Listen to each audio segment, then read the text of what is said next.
Here's Dr. Nada Aburob and Dr. Saya Aziz. We're two doctors from Australia. We're here in Gaza at the moment. We arrived in the middle in Al-Aqsa hospital first, where the situation was disastrous, where we're having kind of kids coming after a strike. With most of like, let's say 70 to 80% of our patients are kids and pregnant women.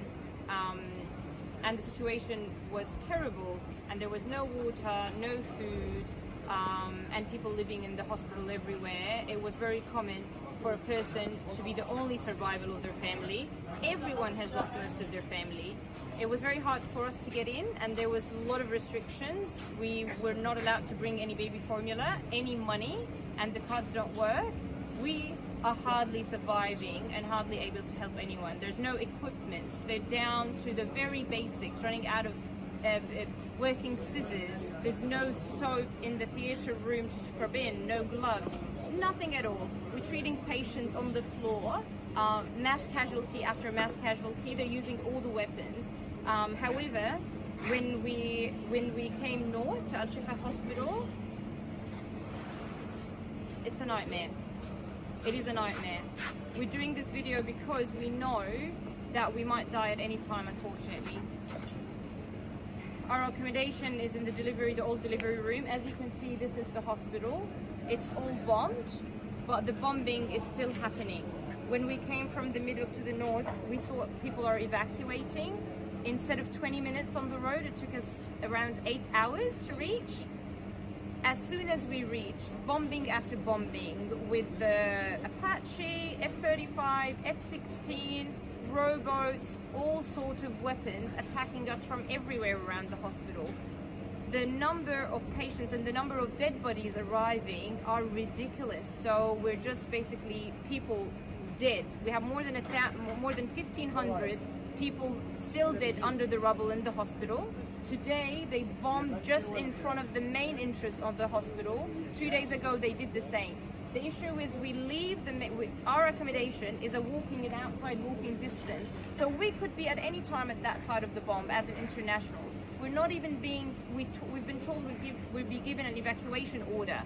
No even evacuation order as international people.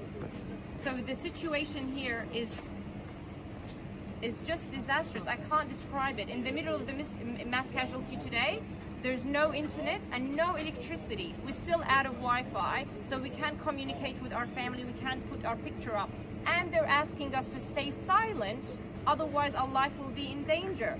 What does that supposed to mean? We're just telling you what's happening. We're not allowed to show the photos because it's so traumatic and not allowed to post.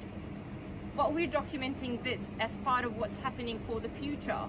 Because someone needs to see this, someone needs to help those poor people. Most of them are just kind of people, or they're just kind of hitting things randomly. There are doctors here don't come to work because they're dead, their family members are dead, or they've been told to go to the south at least to save themselves from being killed. So anyone who stays here, they know that they will be killed and they can't come back. So the situation needs to stop. I don't know what to say, but I'm asking for help, and I know that our life is in danger too. So if the help was kind of coming from any part of the world, just can anyone be able to stop this terror and horror, please? Anyone, could you please stop it? People here had enough. We had enough. There's no word to describe. Not sure, sorry, Dr. Said. Hi, I'm Dr. Saya Aziz. I'm an anaesthetist who works in Australia, and essentially I'm in a state of shock. We're in Al-Shifa Hospital. We've been here a week. It took us 2 attempts to try and get up to the north to come to Al-Shifa, and we thought it was devastating in Shuhada Al-Aqsa Hospital, where we spent a couple of days, and we come to Al-Shifa and it is catastrophic, it's catalysmic. I can't even begin to explain how horrific the situation is.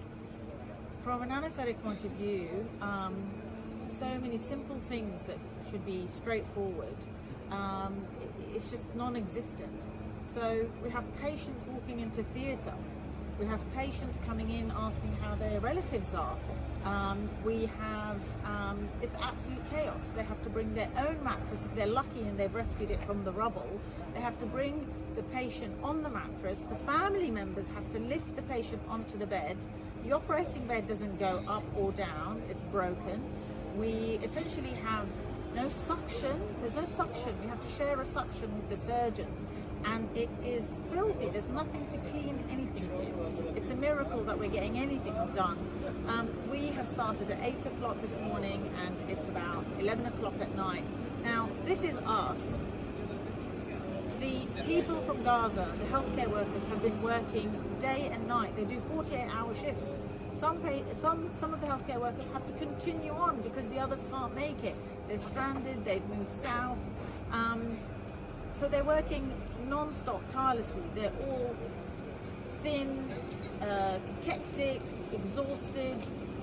They've been malnourished for 2 years. They've been doing this for 2 years. And to see their dedication to each and every patient, to try and save each and every life, I'm in awe of them. I cannot believe they are continuing after 2 years. We have been here 2 days and it's been a shock. I don't know how they've been doing it for 2 years. It's unbelievable. Like the lack of equipment. An operation that should take an hour takes 3 hours because they have to wait 20 minutes to find a suture, to find a pair of scissors. There's flies everywhere in the rooms. Like there's just no way of maintaining any form of sterility. And the stress and the tension between the healthcare workers, each and everyone is worried about their situation. No one knows where they're going to go, what they're going to do. Like you can sense the anxiety in the room, and yet they still manage to focus on the patient. I just don't know how they're managing to do it. And they're all having to worry about their family members, how they're going to feed them. They have no structure. Their children have been out of school for 2 years now. There's no schools. Healthcare is completely, it's not collapsing, it has collapsed. Like, I don't know how it's functioning. And, you know, patients who should be going to intensive care, who should be coming back, getting a relook, they can't. There's no way. I have had to take patients out into not even a recovery. It's literally taking them onto the floor. I have no idea what's happening, and just getting the family members to look after them. They can't even do any dressing changes. There's nothing. And then on top of that, the bombs are dropping constantly. There was a bomb outside the hospital front door. Today, we've only been here 2 days. This is 2 days in a row. Today we've had zero internet. We've got no Wi-Fi. There's no way of communicating with anybody. Like, it's intentional psychological warfare. I'm not sure what's happening, but this has to stop. They need to stop throwing the bombs. We need absolute unimpeded medical aid.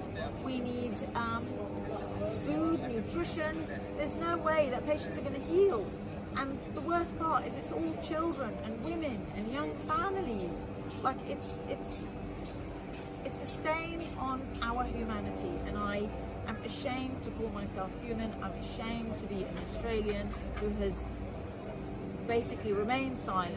The F-35 parts are not non-lethal, they are absolutely lethal, and I would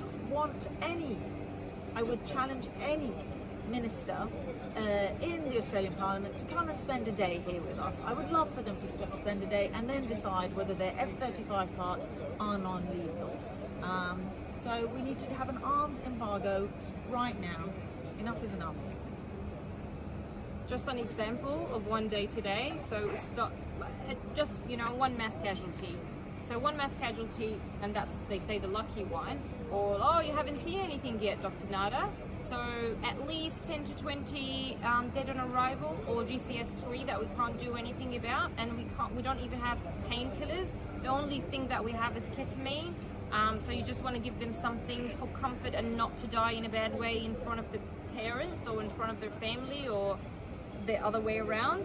I had a beheaded lady who's 9 months pregnant that we had to deliver her by an emergency C-section in the emergency room And luckily the girl is a you know, she